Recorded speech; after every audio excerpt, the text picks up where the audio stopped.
and welcome back. Today we're going to talk about the P-47D-25, which is widely considered to be sort of the ugly middle sister of the P-47 series. Let's get into it. So the first thing you got to know about the P-47D-25 is that it's right in the middle of the D-22, which is sitting at battle rating 3.7 as of the recording of this video, and the D-28 sitting at battle rating 4.7 as of the recording of this video. And it really puts the D-25 kind of in an awkward spot. So what do I mean by that? Well, the D-22 sitting at battle rating 3.7 is kind of criminal. The Razorback, the OG, the P-47 that starts it all off, is really probably too powerful for the battle rating it sits at. It used to be a battle rating 4.0. No one knew how to fly it. You can say whatever you want to say about US teams, and it kept sinking lower and lower. And now at 3.7, it's kind of powerful. Is it limited? Yes. Does it have the best engine? No. It's limited, but the Razorback has some bite. It's got some punch. And in comparison to the rest of the planes at 3.7, it's pretty daggum competitive if you play it right. So people like the D-22 because of the battle rating and just in general the quality of enemies that you might face allows you to see pretty good success with the D-22. The D-28, as I've covered in other videos, the late war variant is an absolute beast, a sports car, a rocket ship, whatever you want to say. It's got this huge engine, and it is literally better than the D-25 in almost every aspect. It used to sit at battle rating 5.0, where I thought it was perfectly fine.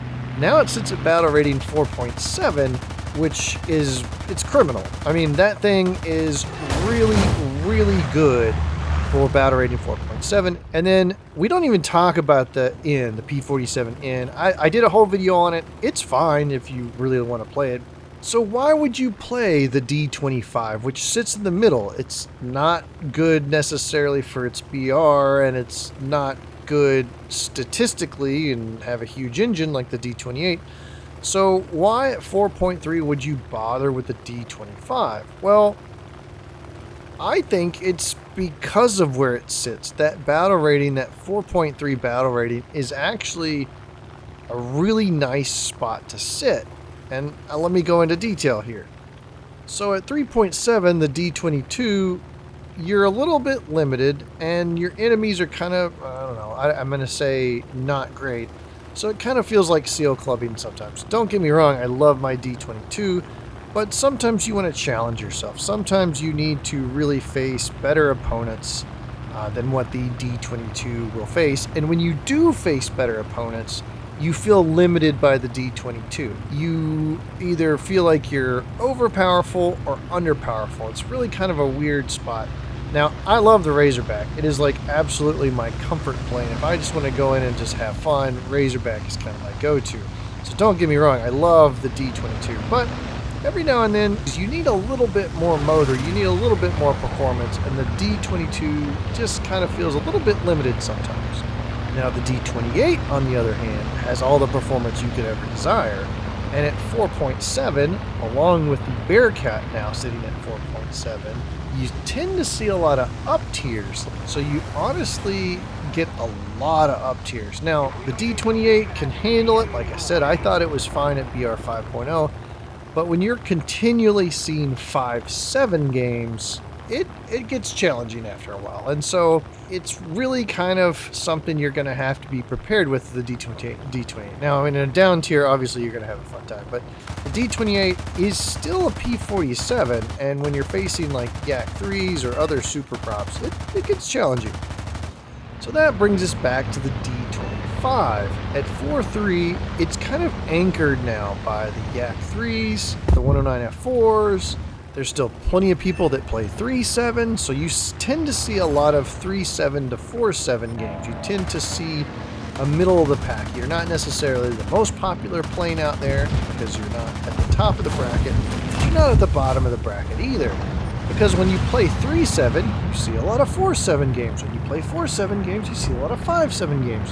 So 4-3 kind of makes you split the difference. And along with that, you get an improved P-47 over the D-22. It's not the D-28, but it's pretty good. So it's kind of a meta, not meta plane. It used to not be meta. It's still kind of not meta. But in terms of where you're going to sit in the battle ratings, I've really enjoyed playing the D-25. Now I've had a big discussion about the meta. Let's talk about the plane itself. Let's talk about how to fly it in the games, right? What I'm going to do, and what I do with all my videos, I'm just going to show you complete games, because that's what I wish I had when I was learning how to play War Thunder. Is I need to see complete games from start to finish to know how to approach the match. The approach to the match, the positioning is quite important. What I'm going to show you in these games, I want you to pay attention to where and how I'm flying the P-47 and not necessarily what the stats are. So let's jump into it, and we'll watch a couple of good games here, and I will talk to you about them, and I'll talk to you about my mindset on each of these games. So here we go. Okay, first thing you'll notice is that I have been side climbing. This is a requirement in the D-25. It's a requirement in pretty much all US props, but I've been side climbing. I'm at 4,300 meters. And this is going to be a pretty typical match in terms of booming and zooming. If you don't know what booming and zooming is, you're going to watch it. That's what this game primarily is me booming and zooming. So I'm approaching a 109. Hopefully I'm going to catch him unawares. I get some pretty good hits. By the way, my shooting will improve as the match goes on. I don't know why I didn't kill him there, but I get a lot of hits into him. But I've got another 109 coming in on me. So we dodge, we keep our speed, we keep in a straight line, and we get our altitude back. They are going to try to catch us, but as they try to catch us, they will burn their energy. So we go up. Now, 109s are going to be able to come up with me, so I have to really stretch out the flaps and stretch the energy and stretch the prop hanging ability of the P-47 here. I need to keep out of his guns. We're full flaps down. We're trying to get at the nose over. We're waiting on him to run out of energy, which he has done, so we're going to nose over, and we're going to try and finish him off, because he tried to attack me. It's my turn. We keep the flaps down as far as they can go for as long as they can go to close up that turn. We don't quite get the nose around, but that's okay. We go back up. We have still more energy than him, although it is equalizing. That's actually going to be pretty good. So we just go ahead and start dogfighting with them. We have our flaps, which are more available and more useful to us in this dogfight than they are to him. And we're behind him, so we're going to just pursue him. Again, I promise you, the shooting does get better. But we do manage to put him away there. And now we need to reevaluate where everybody is again. Looks like there's a little bit of a dogfight happening right there. So we need to get our altitude back, turn our energy back into altitude, and begin to boom and zoom. Because that's what we're doing in this match. We are booming and zooming. I know it's not the most amazing dogfighting. I do have a game coming up that has incredible dogfights, by the way. But this is, I wanted to start with this game because this is kind of your typical P-47 game. You need to be able to manage this. You need to be able to manage multiple enemies below you, and you need to not get caught. You need to be able to pick them up one by one. This guy's making a turn, trying to get some shots in front of him to get some hits again, and then we just go back up. Right? You don't want to commit too hard too soon. Now, as they run out of energy, you can start cutting the tops of your loop off to get back on target quicker, but you want to make sure you can always go back up. We come back around on that F4, more hits, and finally I get something that snaps his wing off, and we go back up. Now the KI-61, there's a reason why I didn't go after him first, is because he really struggles to climb. So I am fairly confident I can stay above that guy, even though he can way outturn me. We rudder kick over the top, and he is going to switch over to my I-185. Trying to save my teammate here, trying to get some shots. I know they're low probability shots. That's not the point here. The point here is to try to distract him. You have plenty of ammo, use it. We go back up. So he killed my 185, so now it's me and him. Luckily, the P-51 comes in. And the P-51 decides he wants to dogfight with the Ki-61. Probably not a smart move.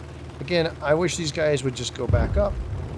I'm very safe up there, 1.8 kilometers away from him, and I can just keep booming and zooming this guy. We're coming back around, dropping on him. Keep looking around. I know there are enemies out and about here. I didn't like the approach. He cut in underneath me like that, and when that happens, you can just go back up. This time, like I said, I am going to shorten the top of my loop here. I'm going to keep it just kind of immediately come back over, try and get the guns on him. This time we're a bit more successful with our long-range shots, and we knock him out of the match and save our P-51. So again, go back up. Don't let that speed just bleed away for no reason. Like, make sure you're always turning it back into altitude. We're looking around. I know there are more enemies on in this match, and we find this 0. So that's good. We indicate to our teammate we are heading that direction. And it's always better to take zeros in pairs if you can. But I am always climbing. I'm always kind of climbing at least 10 degrees. Historical battle. Yeah. It's not actually a historical battle. I thought about that once I mentioned it. But anyways.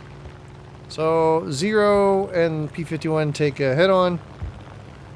No clear winner there. P-51 did not keep it in a straight line and is now dogfighting with the 0. I am going to try and bail him out.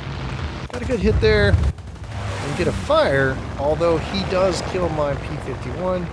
And I'm going to stay straight because I don't want to stay close to 0. I'm going to stay straight. Now, you want to make sure you dodge the shots. But ultimately, the 0's guns are very slow, so as soon as you can get past about 600 meters, 700 meters, you're generally pretty safe. And I get a little overconfident here. I'm thinking his motor's dead or something. I'm thinking he's way damaged, so I'm just like, oh, I'll just finish him off. Well, he pitches up, and it surprises me. Kind of panicked a little bit, but I do get another fire, and I do get a severe this time and knock him out of the match. But he almost got me. That was kind of dicey there for me. I should have let that damage from the fire take a little bit more effect on him, let him kind of bleed more energy. But you always got to watch zeros, man. They are always a little dangerous. We're going to skip forward just to show you the last enemy. I went back to base because I was out of ammo, which I know is an impressive feat in a P-47. And when I went back to base, this Ki-61 went back to base. But given the speed of the P-47, I caught him on the runway. And I spray a little bit in the head-on. And this time I catch a fire and it sticks. And he is done for. So, nice little furball management. That's what you need to be able to do. You need to be able to stay above those furballs. You need to be able to boom and zoom. That's what it is. Like boom and zoom, get in there, drop in on somebody, knock them out of the match, go back up. And if you're ever wondering about how to do that, that match is a pretty good example of that. Guys, I'm not going to lie. This match here is the reason why I was finally motivated to make this video, because it has 3 separate really good dogfights in it, and I'm pretty excited to show it and put it out there because I was very happy with this match. So let's get into it. Now, one of the things that's most annoying about this match that you're about to see is that there's a B-25, that B-25 up in the top left of the screen right there. He wants to be a fighter the entire match, and it's quite annoying, and I applaud him, actually, because he really is making an impact on the match, which bombers often don't do, but keep an eye out on that guy, because he's annoying the whole match, because I try to ignore bombers. Like, I don't really want to mess with them. I think they're whatever, let them bomb. But this guy always makes it past me, and it is annoying the whole match. So there, you know, hats off to that guy. Right here, I'm having to dodge him. I see he's coming, making a pass at me. You know, he doesn't really have any real good chance of landing any shots as long as I'm dodging. But it does affect my positioning, right? So I'm giving up some altitude to make sure I can dodge that guy. So I'm trying to go back up. I'm trying to turn that speed that I just earned back into altitude, and we go back up. And now I'm watching him make a boom and zoom on the other P-47.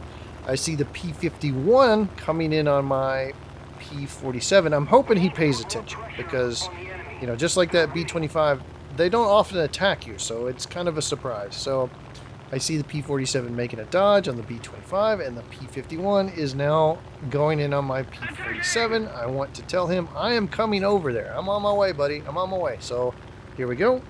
We're 3 clicks out. Luckily, P-51 does not connect with any shots, at least that I can tell. Really kind of hoping to catch this guy unawares. But he sees me, so I'm going to dodge.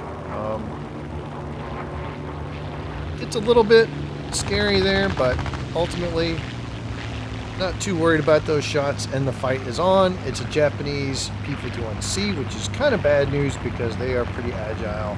And when you're facing P-51s, you just want to take them on up. Take them up, up, up, up, up. That's where they bleed speed, and then they get very unresponsive. So you want to take that fight up into the vertical, and you want to try and stretch it up. Because, as you can see, I'm already gaining quite a lot of position on him. As he goes to the top of his loop, he gets rather slow and unresponsive. If he were in a dive, he would be keeping up with my turns. He tries to go take on my P-47, which is pretty smart for him. Oh, he's got his full flaps, so you can tell this guy's not an amateur. Really wish I had that shot right there. Would have made a video. But he's doing a pretty good job of dodging, too. Using my flaps aggressively. Again, we are now in that negative. We're down in the diving, and that's why we're both getting a little bit more speedy. But I think he makes a mistake here and goes up, which he probably should have kept it down, and that allows me to finish him off there. And that's what I'm talking about. When you're facing P-51s, you want to keep it going upwards where you are better. In the dive, we're both good. There's that B-25. He looks like he was trying to sneak in there and try and get some guns on people. So I'm kind of headed away from the B-25. I want to make sure I gain my altitude back. And he makes another pass of that P-47. So that P-47 is RTB, looks like. I am headed away from the base, and I am seeing so many of the enemies around our base. And so I'm trying to gain some altitude and stay away from everybody. And you're going to need to do that, especially when you get in a protracted dogfight. You want to make sure that you can give yourself some space and regain some altitude. Because you do not climb fast. You need to make sure you allow yourself time and space to climb. Gonna skip a little bit ahead here. We're gonna speed things up just so we can get back to it. As you said, a lot of the enemy team is around our base. I am climbing, and I know there's several enemies right in the middle of that map, and they're starting to pop in and as the spotting system comes in. But I'm really kind of like thinking, hey, okay, well, I don't mind fighting around my base and my AAA, but I do know that I am gained altitude at this point, and I'm ready to mix it up in there. Yak 3, KI-61, not a good combo. Also, there's I think the B-25's over there. Like, there's a lot of them for sure. Hawkwolf 190. Friendly P-47 cleans up the 190. But the Yak 3 and the KI-61 are very, very dangerous, and that's who we're watching here.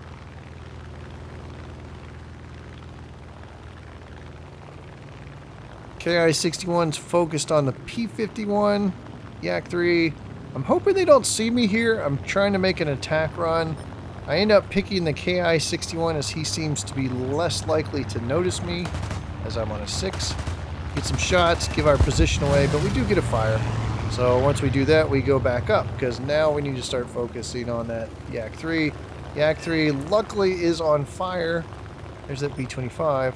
And I'm thinking the Yak 3 is dead, and I can now focus on the B-25, which has been harassing me the whole game, but can't get to him yet. Now I got a PE-2 to handle. The Yak 3 does burn up. PE-2, you just basically don't take a head-on with those guys. Like, you can just dogfight them. Like, go up, make them whatever. Like, I don't understand why people will take head-ons in that situation. Don't take a head-on, guys. You are literally just so much of a better plane, you know? And we finish him off. So that's our 3rd kill for this game. And I'm thinking, yes, finally I get to go kill this B-25 that's been harassing me the whole game. I'm going to go get him. But there's still plenty of enemies out. And so I do throw it in a climb. And that is one of the best decisions I make here, as you need altitude. And I am willing to give up the opportunity to try and maybe chase down that B-25 for altitude, because I know there are other enemies out in this match, and it really pays off here in a minute. So we did jump forward just a little bit, and you can see why it was so important for me to gain some altitude. There's a Yak 3 coming in and another, what, Yak 9T, something like that.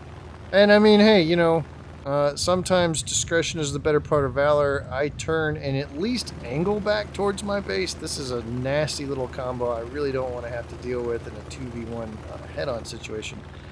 So we're going to make them at least chase me a little bit. I'm going to get a little bit closer to my base. And honestly, I'm being totally frank here, I'm dragging them towards my bombers. I'm hoping at least my bombers can get their gunners out and distract them, something. Give me some kind of edge, because a 2v1 in this situation is really bad news for me. The Yak 3 is catching me. Yak 9 will not, but the Yak 3 will. So I'm trying to get away from them. And gonna drag them over my bomber friends. Like, let them put those gunners to use, you know. Let's see what they can do. Looks like the Yak 3 kind of sticks, which is fine. But I still am watching, see what happens, see what develops. I'm headed towards my base. I don't have to do anything here, right? You are not required to dogfight anyone, and you can just land and prepare and J out. He breaks off, and when he breaks off, I said, you know what? We're going to try and help the B-25 that we put in danger. So I hit the 180, and at least I'm going to have a head-on in this situation. At least I'm going to have a head-on. I've given myself some kind of chance. So we spray heavily here. Like, we really want to make him dodge, want him to burn energy. I don't get any hits, which is very disappointing. We're going to use the flaps as aggressive as possible. We're going to stay out of his guns. And we take it up, because that's about the only chance we have is in the vertical here. Basically, I want to slow down and get behind him, and then just stick to him. Because and we're also using the vertical loops and cutting them really short with the flaps. That's about the only way I can out-turn it yet. Doing it, we've gained position on him, and at this point, I really need to hold on to this position. Again, I have to be very aggressive on the flaps, making sure they're down as most as I can. And if it costs me speed, that's fine. I don't need speed. I don't want to pull in front of him. I want to stay on a 6. And with the aggressive flap usage and him just staying in a flat turn, I do knock him out. Just in time to see the Yak 9K coming in. Woo! He does land a single shot. Turns part of my tail black, which is fine. We throw it in a dive because I need some sort of maneuvering ability here. We're trying to keep it fast because I need to equalize this energy real quick. Now that I think we're on equal energy terms, if I keep it in that flat turn, he's just going to eventually outrate me. So we go up, and we start using our flaps. We need to start cutting our turns using what's called God's cheese, right? So we keep it in the vertical. Now that we're in the vertical, I'm going to do a little bit better prop hanging than he is, especially if I'm aggressive with my flaps. So that's what we're doing here. We're really trying to get slow, and we're trying to just let our nose just kind of fall. I'm using my rudder right there, good rudder kick. And I think he just kind of makes a mistake right there. He's trying to kind of go up, but I've gained position on him. I slowed down so much, he really overshot. I don't think he really understands that yet. But again, another rudder kick to keep myself behind him. I'm trying to go as slow as possible.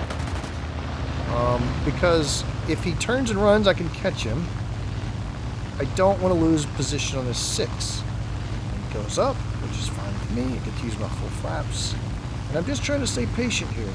I know I'm going to get a gun solution here pretty soon. I just got to keep position on him. Those flaps down. Watch the nose come around. Come on, come on. Bingo.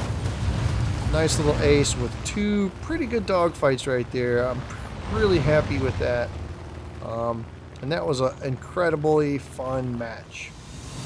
And I'd like to be able to tell you guys that I found both bombers and killed them both, but they went back to base and J'd out, which is totally fine. I would do it too. But that felt like that was a true ace match. That one had good dogfights. Sometimes you just get garbage kills and you have like 6, 8 kills, but they're just garbage, whatever. That was a true, I felt like I earned that ace. That was a good match and a lot of fun. And on to the next one. Here we go.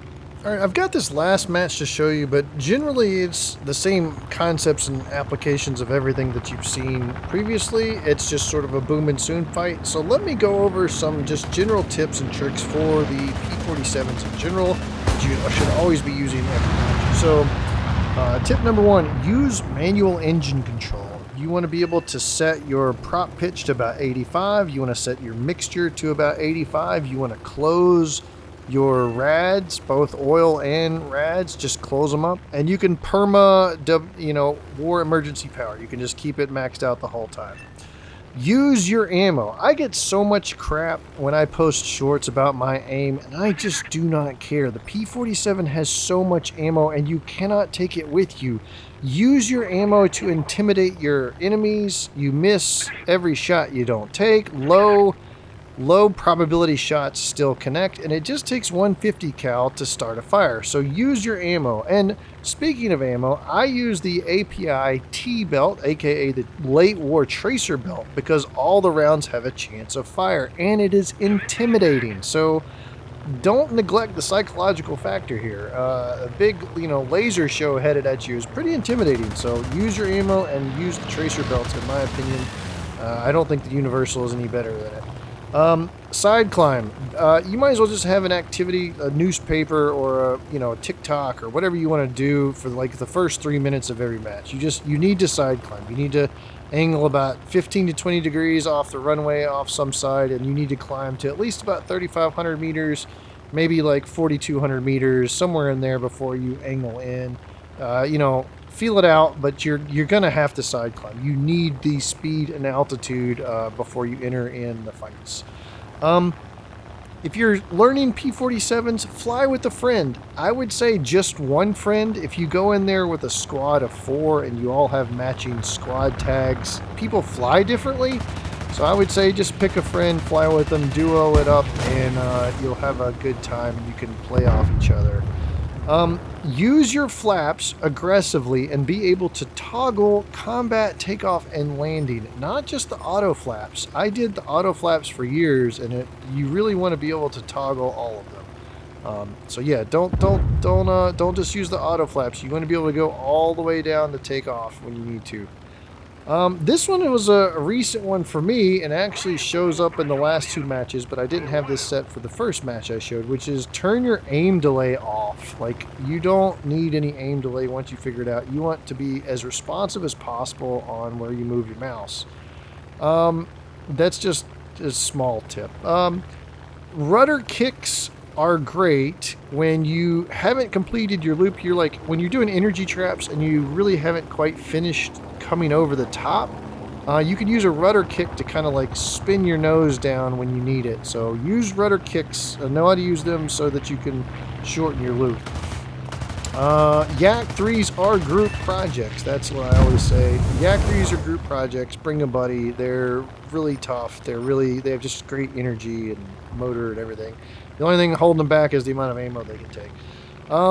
I would say this one for the P-47D-25, most BF-109s you face are going to be able to be killed in a straight dogfight. If you guys come in with matching energy, you should be able to out dogfight that 109, especially the heavier variants like the G6.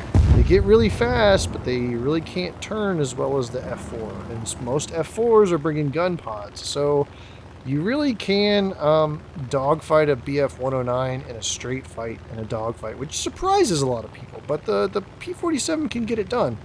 And then last one I've got here for you, which is kind of like never turn with a Spitfire. Just don't turn fight with Spitfires or pretty much anything Japanese. Just don't do it. Like, you want to boom and zoom those enemies, absolutely. And make sure that you're keeping your speed up anytime like that. So, again, what you're seeing right now is just a classic, right? Spraying the head on, spraying the merge, get a couple hits, and at that point, you know, when you do your 180 and they do their 180, you're probably going to have bled more speed. You're going to stay on their 6, but you're going to then have enough energy retention to where they can't get away from you. And it's just kind of all over at that point. So I hope you enjoyed the video. I hope you learned something. I hope you got some enjoyment out of it. Please smash like, subscribe, whatever, share with your squad.